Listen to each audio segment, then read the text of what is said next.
Saudara-saudara sekalian, marilah kita berdoa. Dimuliakanlah namamu ya Tuhan Allah.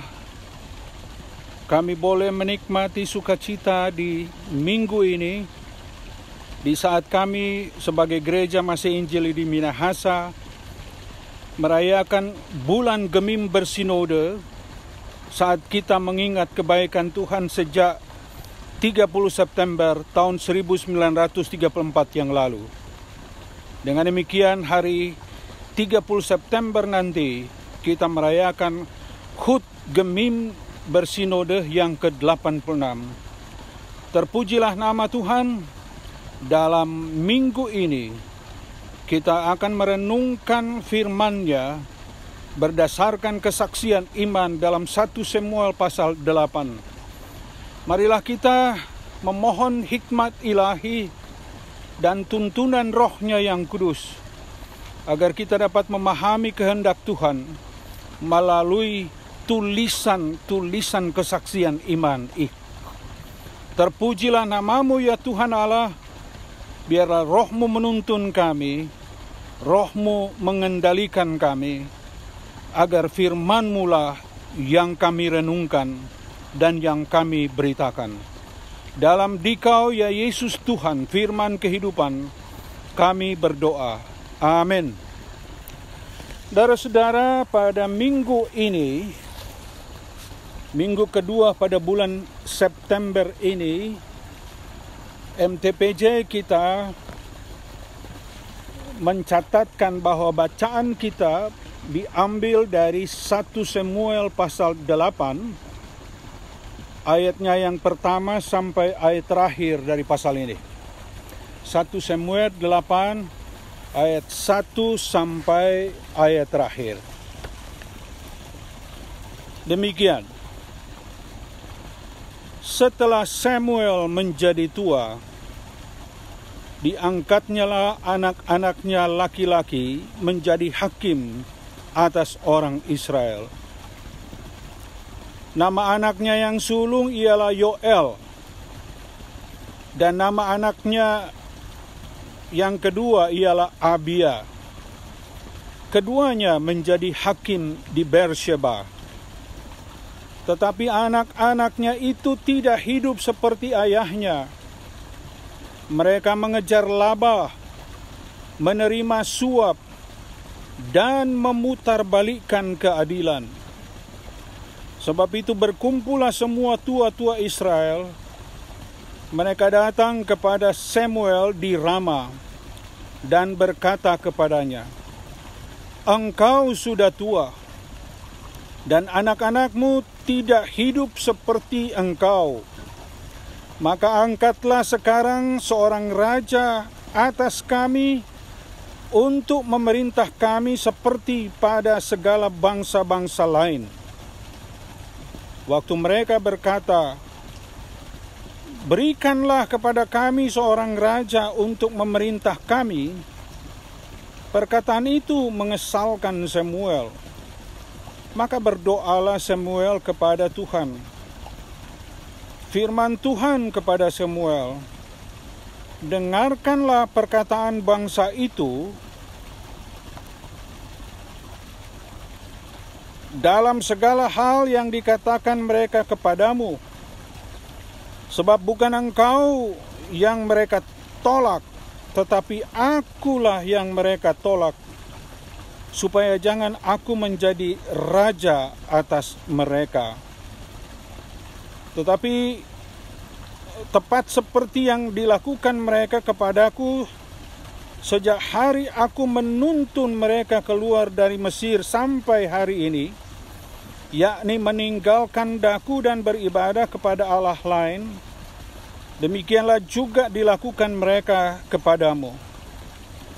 Oleh sebab itu dengarkanlah permintaan mereka, hanya peringatkanlah mereka dengan sungguh-sungguh dan beritahukanlah kepada mereka apa yang menjadi hak raja yang akan memerintah mereka."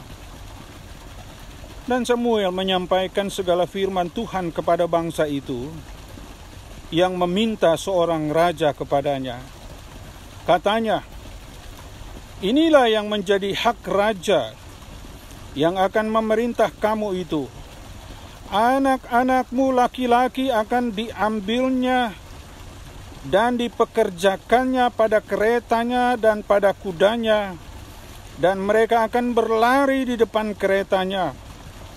Ia akan menjadikan mereka kepala pasukan 1.000 dan kepala pasukan 5.000. Mereka akan membajak ladangnya dan mengerjakan penuaian baginya. Senjata-senjata dan perkakas keretanya akan dibuat mereka. Anak-anakmu perempuan akan diambilnya sebagai juru campur rempah-rempah, juru masak dan juru makanan.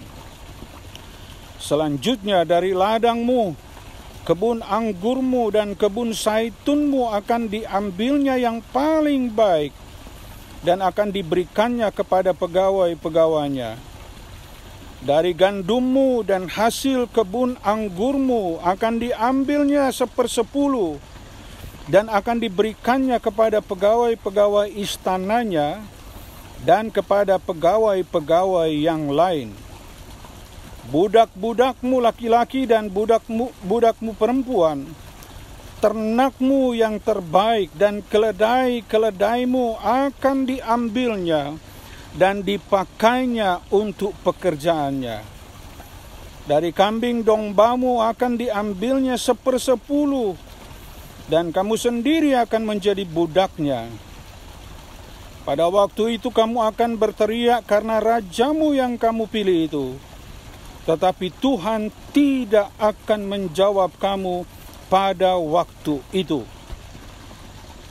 Tetapi bangsa itu menolak mendengarkan perkataan Samuel, dan mereka berkata, "Tidak, harus ada raja atas kami." Maka kami pun akan sama seperti segala bangsa-bangsa lain. Raja kami akan menghakimi kami dan memimpin kami dalam perang. Samuel mendengar segala perkataan bangsa itu dan menyampaikannya kepada Tuhan. Tuhan berfirman kepada Samuel, "Dengarkanlah permintaan mereka dan angkatlah seorang raja bagi mereka." Kemudian berkatalah Samuel kepada orang-orang Israel itu, "Pergilah masing-masing ke kotanya."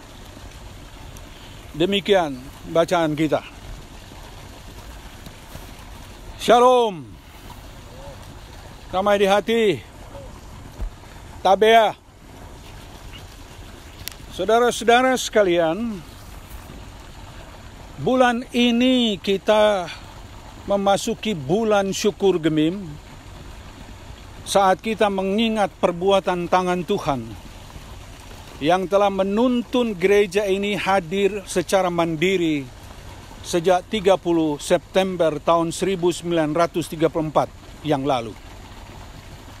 Penginjilan yang telah dilakukan oleh para penginjil dari pelbagai penjuru, dari Eropa, dan kemudian yang hadir di tanah Minahasa, menjadi catatan penting bagian dari perenungan kita atas momentum perayaan 86 tahun Gemim Bersinode. Pada saat yang sama kita juga sebagai warga bangsa, kita harus menjalani kehidupan di tengah bangsa yang bergumul berkaitan dengan pandemi COVID-19 yang juga belum ada akhirnya. Kita berdoa supaya kiranya semua upaya yang dilakukan oleh pemerintah dan seluruh masyarakat akan menghasilkan sesuatu yang mendatangkan sukacita bagi bangsa ini.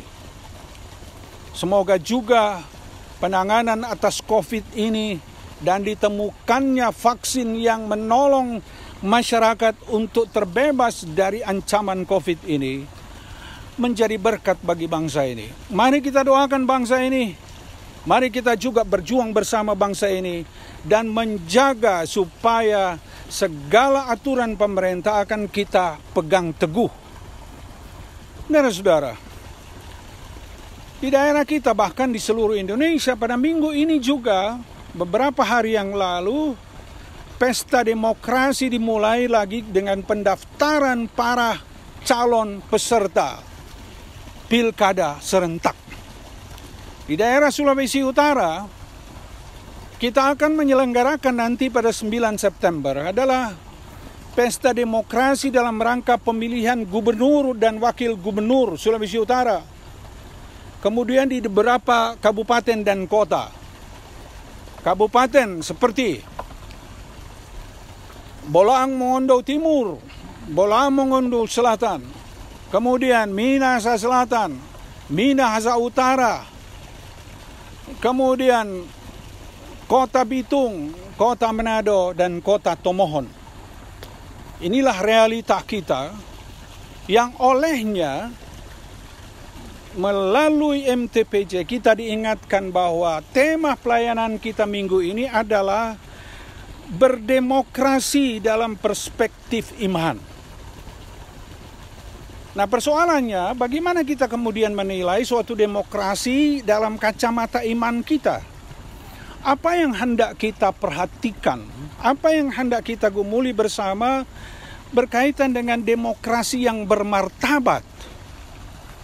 Realita kita berbangsa dan bernegara, kita belum bisa keluar banyak dari fenomena bahwa demokrasi kita diwarnai oleh politik transaksional. Belum bisa keluar dari bahwa kita melakukan transaksi-transaksi politik demi kepentingan kelompok atau pribadi tertentu. Ini realita kita. Nah, kita juga sebagai gereja haruslah menjadi persekutuan yang mampu menggarami dunia, termasuk dunia politik. Nah, apa yang kita baca dalam teks 1 Samuel 8 ini sangat berarti untuk menjadi bahan renungan kita saat kita menghadapi realita seperti ini. HUT Gemim Bersinode, pesta demokrasi, tapi juga jangan lupa kita bersyukur bahwa kita baru saja merayakan hari ulang tahun Intan Negara Republik Indonesia, 75 tahun negara kita ini. Mari saya mengajak kita untuk merenungkan teks ini. Pertama, teks ini memberi informasi kepada kita tentang pergulatan orang-orang Israel sudah keluar dari tanah Mesir menuju tanah Kanaan, tanah perjanjian. Mereka kemudian mengalami distorsi yang luar biasa berkaitan dengan siapa yang memimpin, siapa yang mengarahkan bangsa ini. Karena itu di perjalanan mereka kemudian meminta, "Oi, Musa, pilih akang hakim-hakim." Musa pun berusaha melakukannya. Itu pun karena sesuai dengan anjuran mertuanya Jitro yang sampai mengatakan, "You terlalu susah terlalu sibuk dan terlalu capek untuk mengurus bangsa besar ini kalau Anda menghadapi sendiri. Harus libatkan orang, harus pilih orang yang punya potensi yang kuat untuk melayani bangsa ini. Untuk menyelesaikan masalah, mesti ada pemimpin sekian orang, 50 orang, ada pemimpin 100 orang, ada pemimpin 500 orang, ada pemimpin 1000 orang, yang ketika masalah-masalah besar barulah Anda tangani, sesudah tidak dapat ditangani oleh yang pemimpin." Jadi manajemen Jitro itulah yang mengantar Musa mengangkat para hakim. Karena itu dalam Keluaran pasal 18, terutama ayat 21, sesudah Jitro menasihati Musa, kemudian Jitro memberi pedoman, coba angkatlah pemimpin-pemimpin seperti itu. Tetapi pemimpin yang engkau angkat ada 4 kriteria yang dimunculkan di situ, yakni 1, dia cakap. Dia punya kapabilitas untuk dapat memimpin dengan baik. Kedua, dia takut akan Tuhan. Ya. haruslah menjadi orang yang betul-betul memahami bahwa kepelayanannya sebagai pemimpin karena dia menjalankan amanat Tuhan. Yang ketiga adalah dapat dipercaya. Dapat dipercaya. Artinya kejujuran ada pada dirinya. Dan yang keempat adalah tidak pernah melakukan atau mempraktekkan suap. Orang yang benci suap. Karena itu sepanjang sejarah dalam perjalanan sampai tiba di tanah Kanaan, para hakim itulah yang melakukan dan turut membantu Musa melaksanakan kepemimpinan di Israel. Walaupun Musa tidak tiba sampai di Kanaan. Kita tahu semua sejarahnya. Tetapi di akhir periode, episode adanya hakim-hakim, justru hakim-hakim terakhir yang punya kapasitas yang hebat, yakni Eli dan Samuel. Akhirnya ketika Eli Samuel mengangkat anak-anaknya untuk menjadi penerus pewaris jabatan, mereka tidak mampu melaksanakan amanat itu. Saya berani mengatakan barangkali karena juga kehebatan Eli dalam kepemimpinannya, sehingga pelengkapan Hofni dan Finehas, demikian juga Samuel, pelengkapannya terhadap Yoel dan Abia tidak berhasil membangun kualitas jati diri anak-anaknya untuk menjadi pemimpin yang hebat, penerus kualitas kepemimpinan ayah mereka, yakni Eli untuk Hofni dan Finehas, dan Samuel untuk Yoel dan Abia. Karena itu menuntutlah Israel, tolong beri kami raja, tolong beri kami raja, sebagaimana juga bangsa-bangsa sekitar mereka punya raja. Lalu kami, apalagi perilaku anak-anakmu itu tidak mencerminkan kualitas kepemimpinan yang baik. Mereka melakukan tindakan-tindakan ketidakadilan, mereka juga suap dan sebagainya.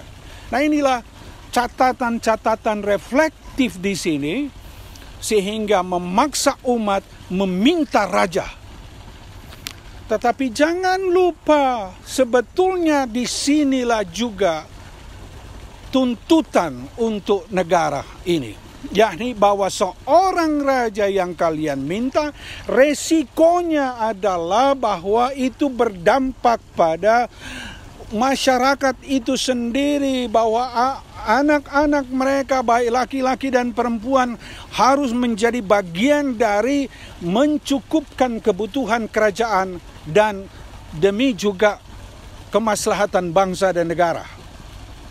Bayangkan di situ dikatakan harus siap, kalau kalian meminta raja harus kamu siap untuk, anakmu laki-laki akan bekerja untuk raja, akan menjadi perwira, akan mengatur semuanya, akan berperang dan sebagainya.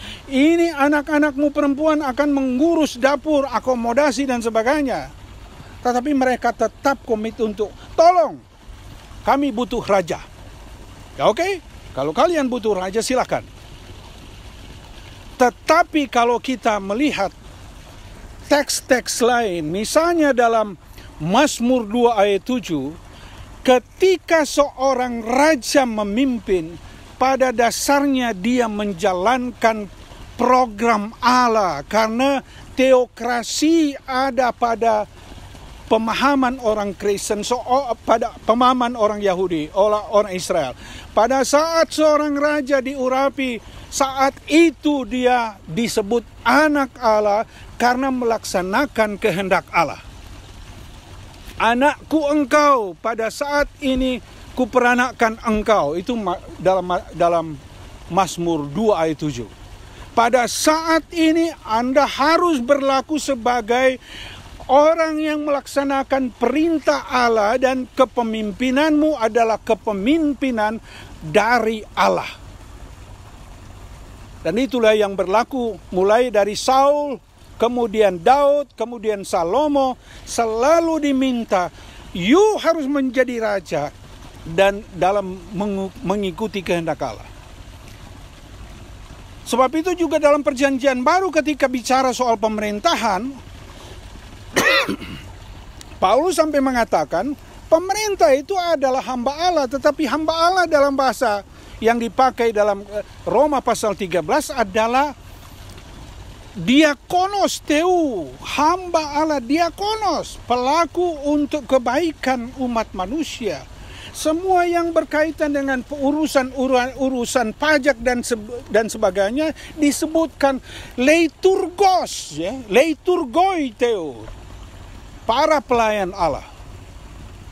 Nah, saudara-saudara, apa manfaat teks ini bagi kita sekarang? Saya kira masyarakat dan bangsa kita sedang bergulat dengan demokrasi yang betul-betul bermartabat.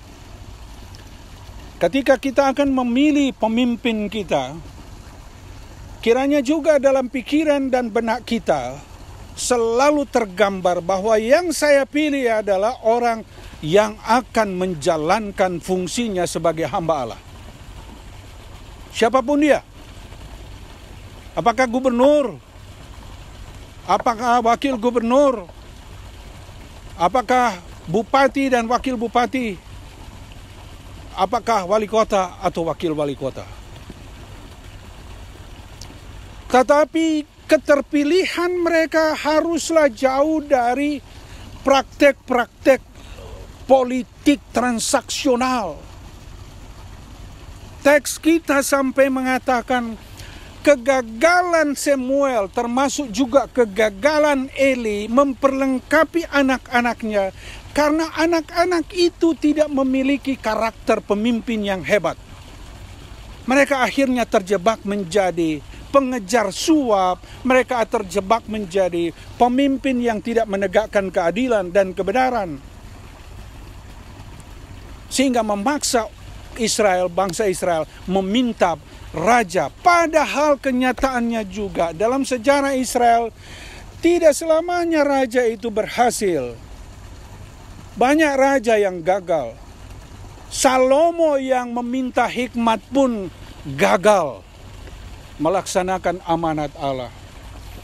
Oleh karena itu, momentum kita sekarang ini juga menjadi momentum menegakkan keadilan yang bermartabat, atau dalam teks kita, menegakkan keadilan yang betul-betul berdimensi, dalam tanda petik, berdimensi Kristiani, yang kuat, yang betul-betul kita tegakkan di tengah bangsa dan negara ini.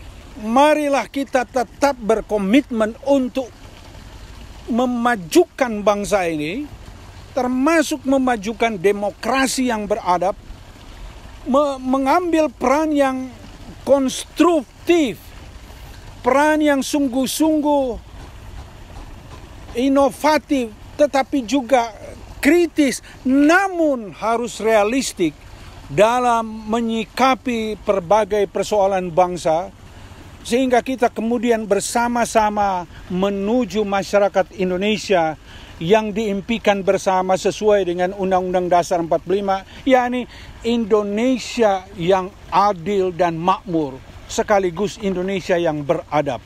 Terpujilah nama Tuhan. Amin.